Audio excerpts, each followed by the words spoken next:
기후변화와 노동력 감소, 트럼프 대통령 취임으로 인한 국제 상황 급변 등 농업을 둘러싼 환경이 빠르게 변화하고 있습니다.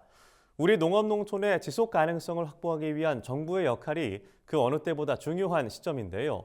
이에 저희 MBS는 신년 특집으로 송미령 농림축산식품부 장관과 이야기를 나눠보는 시간을 마련했습니다. 농가 소득 안정 대책부터 우리 농업의 구조적인 개혁 방안까지 올해 농식품부가 계획하고 있는 다양한 정책 방향을 자세하게 짚어보겠습니다. 스튜디오에 송미령 장관님 나오셨습니다. 장관님 안녕하십니까? 안녕하세요. 네, 나와주셔서 진심으로 감사드리고요. 네, 고맙습니다. 새해 복 많이 받으십시오. 네, 고맙습니다. 네. 네. 그리고 현재 TV를 시청하고 계신 농업인 분들도 이 새해를 맞이해서 가족들과 즐거운 시간을 보낼 텐데요. 네. 새해 인사 한 말씀 부탁드리겠습니다. 네.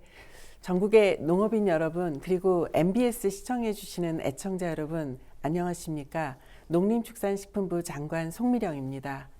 설은 그리운 가족과 친지가 함께 모여서 따뜻한 정을 나누는 시기입니다. 먼저 각자의 자리에서 최선을 다해 국민들의 먹거리를 지켜주고 계신 우리 농업인들께 깊이 감사드립니다. 그리고 이 순간에도 가축전염병 방역에 온 힘을 다하고 계신 우리 농업인들과 방역 관계자 여러분께도 감사의 마음을 전합니다. 올해 정부는 농업인 그리고 국민들의 안심을 최우선으로 더 튼튼한 민생을 위해서 농가 소득 경영 안정을 뒷받침하고 농업 현장의 어려움을 해결해 나가겠습니다.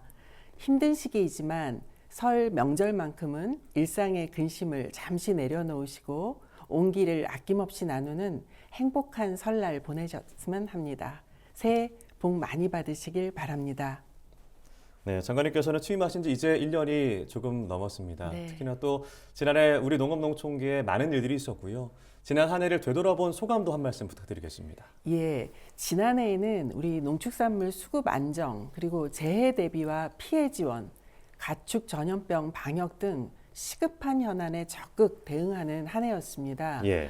되돌아보면 연초에는 일조량 부족, 그리고 여름에는 폭염이 너무 장기화돼서 농산물 수급 불안을 해소하기 위해서 생육 관리부터 생산, 유통 전 과정을 챙겨보고 산지, 도매시장, 소매처 등을 두루두루 찾아서 현장 의견을 청취했습니다. 네. 특히 작년에는 현장 요구에 적극 대응하기 위해서 우리 최초로 벼멸구 피해를 재해로 인정하기도 했습니다. 예. 그와 동시에 농업농촌의 변화를 위해서 준비하는 것에도 매진하면서 의미 있는 성과도 도출했습니다. 한국형 농업인 소득 경영 안전망 구축이라든가 농촌 재구조화법 등이 시행되는 등 우리 농업농촌의 미래를 든든하게 뒷받침하고 또 농업의 미래성장 산업화를 위해서 정책 기반도 마련했다고 할 수 있습니다. 특히 눈에 띄는 성과는 K푸드 플러스 수출이 역대 최고 실적을 달성한 것이고요. 네. 농산물 온라인 도매 시장 거래 실적이 5천억 원을 돌파를 했습니다. 그래서 그런 점에서는 매우 유의미한 성과도 있었던 한 해라고 할 수 있습니다. 이렇게 긍정적인 성과들도 말씀을 많이 해주셨는데 네. 폭염 피해가 정말 컸습니다. 네, 그렇습니다. 이상기후 문제가 정말 심각한 문제가 됐는데요.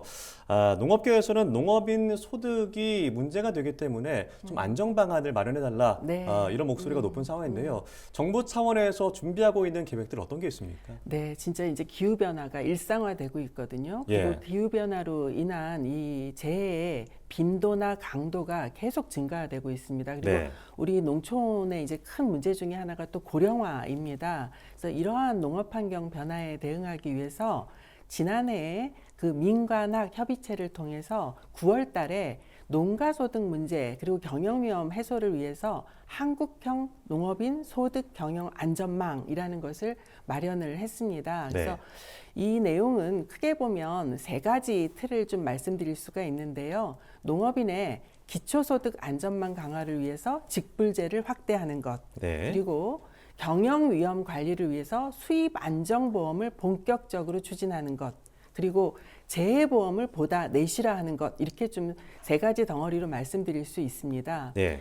소득 확대에 어려움이 있는 영세 고령농 등 같은 경우에는 소득 안정을 위해서 품목 구분 없이 일정 금액을 지원하는 공익직불제를 보다 확대하려고 합니다. 공익직별제가 시행된 것이 20년부터니까요. 2020년부터니까 그 이후에 한 번도 뭐 이렇게 인상이 된 적이 없는데 올해 처음으로 기본직불 단가가 5% 인상이 됩니다. 그리고 밭직불 단가를 논직불의 80% 수준까지 인상을 하게 됩니다. 또 농업인들이 혜택을 좀 더 받으실 수 있도록 직불금의 농해소득 금액 기준이 3,700만 원으로 지금 돼 있거든요. 이걸 좀 더 상향하겠습니다. 그래서 현실화시키고요. 또 일부 이제 직불금을 받을 때 이것은 뭐 직불금을 못 받습니다 하는 이런 지급 대상 그 농지 제외 농지가 있었습니다. 이 부분들을 좀 완화해서 우리 농업인들이 좀 더 혜택을 받으실 수 있도록 제도 개선도 추진할 예정입니다. 그리고 이제 기존에 재해로 인해서 생산 감소를 보상하는 재해보험이 있지 않습니까? 근데 여기에 더해서 가격이 변동이 됨에 따른 수익 감소까지 보상할 수 있도록 올해부터는 수입 안정 보험을 전면 도입합니다. 그동안은 그 시범 사업 형태였는데 올해는 그 작년에 81억 예산이었는데 올해는 예산이 2,078억 원으로 이렇게 말하자면 작년하고 비교하면 26배 정도가 늘어납니다. 그래서 그 품목 같은 경우에도 그 시범 사업에서 했던 9개 품목을 전국으로 확대하고 또 새롭게 시범 사업으로 6개 품목을 새로 들여옵니다. 그래서 이렇게 15개 품목 대상으로 그 시행을 할 것이고요. 앞으로는 이 수입 안정 보험을 30개 품목까지 단계적으로 확대해서 우리 농업인들의 경영 안정을 좀 실질적으로 그 도와드릴 수 있도록 그렇게 기초를 닦겠습니다. 또한 재해보험이 있는데요. 자연재해로 인해서 피해가 점점 심화되고 있잖아요. 그런데 그렇기 때문에 더더욱 재해보험이라든가 복구 지원을 강화해 주세요라는 목소리가 많습니다. 그래서 주요 과수 품목 같은 경우에는 전 기간 종합위험 방식을 도입을 합니다. 그리고 할인과 할증 제도도 좀 더 농업인들한테 유리한 방향으로 개선하도록 하겠습니다. 그리고 자연재해성 병충해 같은 경우에는 그 보장의 범위와 수준을 좀 더 강화하는 방향으로 보험을 개편을 할 것이고요.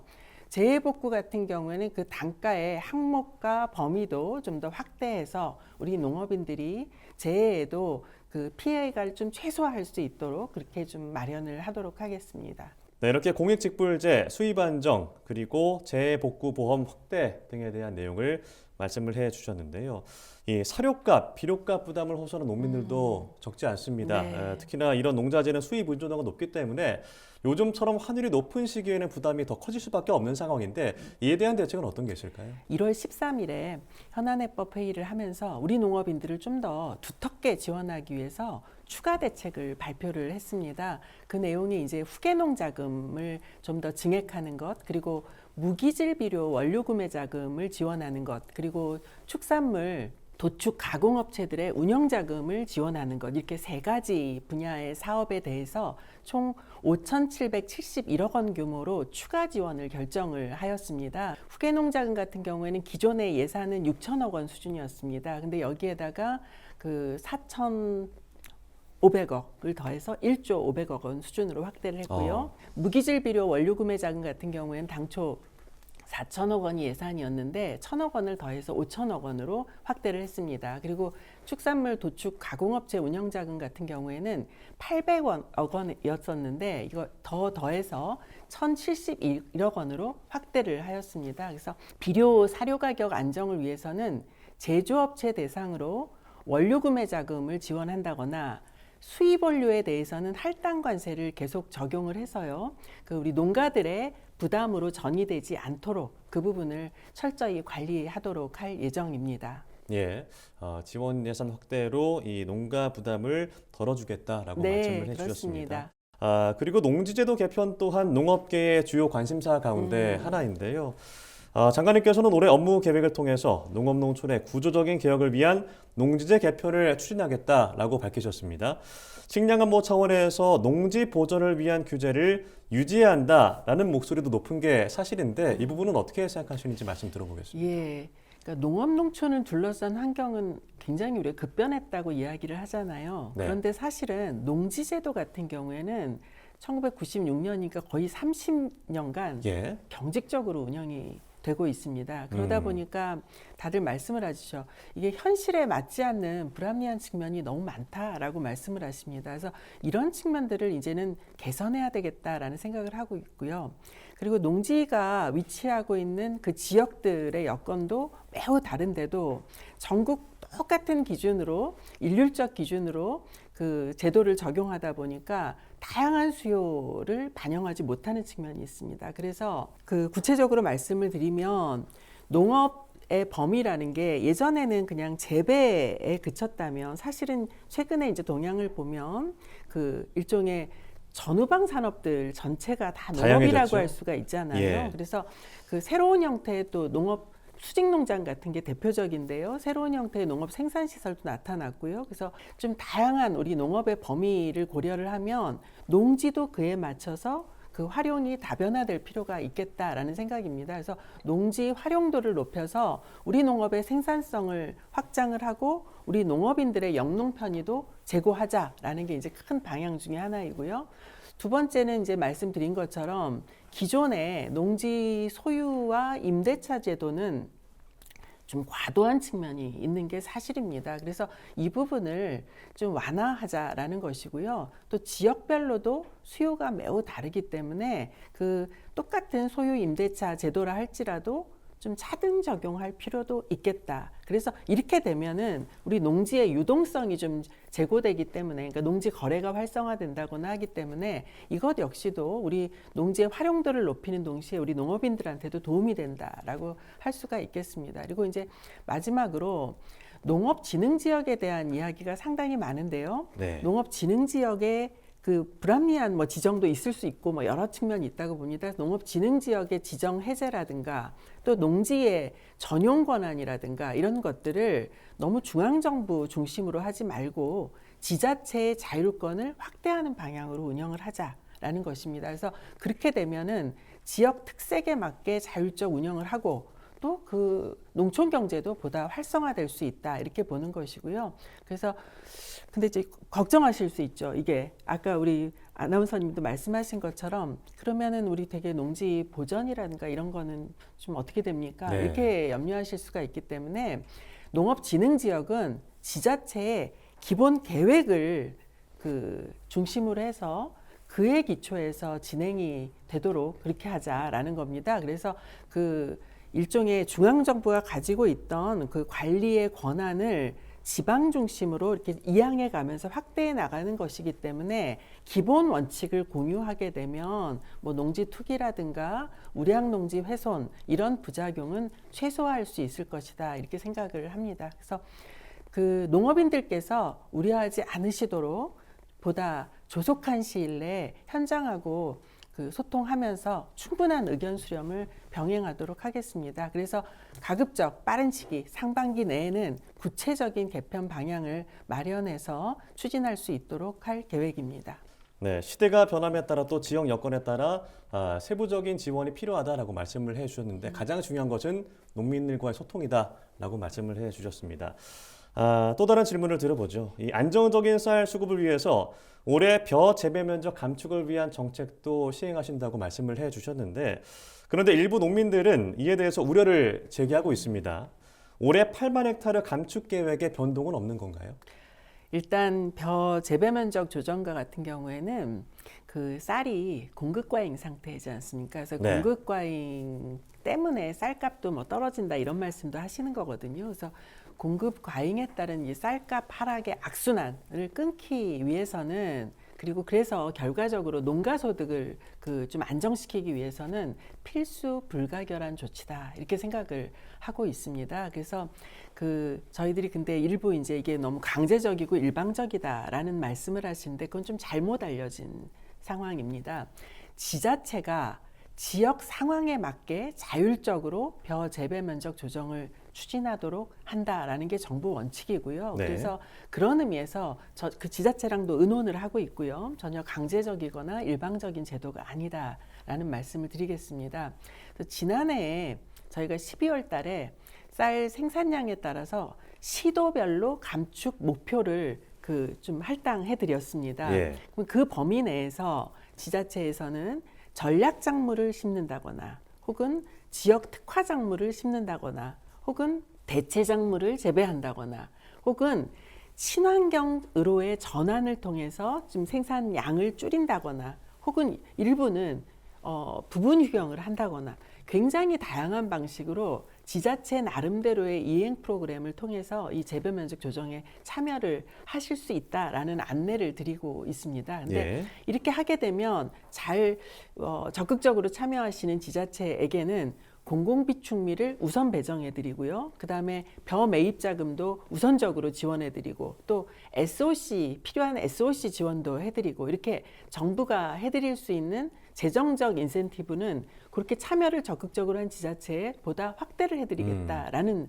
뭐 그런 이야기입니다. 그래서 그 사실은 저희 법률에 의하면 이 재배 면적 감축 등에 참여를 안 하시는 경우에는 기본직불금을 감액하실 수가 있어요. 감액할 수가 있어요. 근데 기본직불금 감액 같은 경우에는 저희가 이제 이 벼재배 면적 감축을 하는 첫 시행을 하는 해이기 때문에 저희가 이번에는 유예를 한다라고 말씀을 드렸어요. 농가들한테 제가 좀 말씀을 드리고 싶은 건 쌀값 안정을 위해서는 나의 노력도 필요한 것이거든요. 그리고 재배 면적이 일정 부분 감축이 돼야 우리 쌀값이 안정적으로 유지될 수가 있습니다. 그래서 쌀값 안정을 위해서는 재배 면적 감축이 필수적인 것이다. 그리고 이것은 나는 참여하지 않고 다른 사람이 참여해서 내가 이득을 보는 이런 게 아니라 다 같이 참여해야 효과를 볼 수 있기 때문에 우리가 다 같이 노력해 나가자라는 그런 부탁의 말씀을 좀 드리고 싶습니다. 네, 쌀값 안정을 위한 대책 마련 여러 가지 말씀을 해주셨는데 이건 역시도 충분한 설명이 필요할 것으로 네. 보이고요. 마지막으로 시청자 여러분들께 하시고 싶은 말씀 있다면 한 말씀 부탁드리겠습니다. 네. 정부는 설 명절뿐만 아니라 어떤 상황에서도 우리 국민들께서 먹거리 걱정을 하지 않으시도록 그리고 그러기 위해선 또 우리 농업인이 안정적인 삶을 사실 수 있도록 모든 역량을 집중해 나가겠습니다. 특히 청년들이 우리 농업 농촌에서 행복을 찾고 농촌의 밝은 내일을 열어나갈 수 있도록 정부는 온 힘을 다하겠습니다. 아마 정부가 열심히 한다고 하더라도 부족한 점이 많을 겁니다. 그리고 여러모로 지금 어려운 시기이긴 하지만 농식품부는 저를 포함해서 전 공직자가 흔들림 없이 당면 현안도 해결하고 또 국민 불안을 해소하기 위해서 맡은 바 소임을 다하겠습니다. 농업농촌의 미래를 위한 준비에도 소홀함이 없도록 하겠습니다. 현장의 고질적인 문제 해소 그리고 우리 농업농촌의 구조 전환에도 소홀함이 없도록 최선을 다하겠습니다. 농업인 여러분들께서도 우리 농업농촌이 국민들에게 사랑받는 산업 그리고 희망이 되는 공간이 될 수 있도록 많은 관심과 응원을 당부드립니다. 네, 오늘 말씀 여기까지 들어보겠습니다. 새해 특집으로 마련한 MBS 초대석 여기서 마무리하도록 하겠습니다. 지금까지 송미령 농림축산식품부 장관과 함께했습니다. 장관님, 오늘 말씀 진심으로 감사합니다. 고맙습니다.